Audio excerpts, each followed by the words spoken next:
Hello, traders. FX Pip Collector here. Today is Monday, June 16th, and this is my PM recap for the US dollar yen.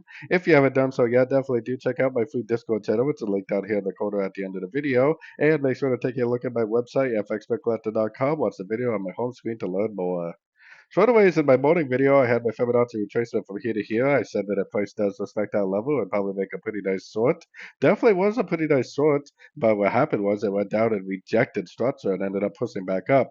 So now we got our Fibonacci retracement out here. If price goes much above that 78%, then it's probably going to end up going up and taking out these highs. If it does take out that high, I would put my Fibonacci retracement from here to here again, because there's still a possibility that this is all a pullback. I mean, this could be like a expanded B and an ABC crescent. So even if it does break the high, I would definitely still be keeping an eye out for a breaker structure to the downside for a possible short, because all the higher time frames are definitely still in a downtrend.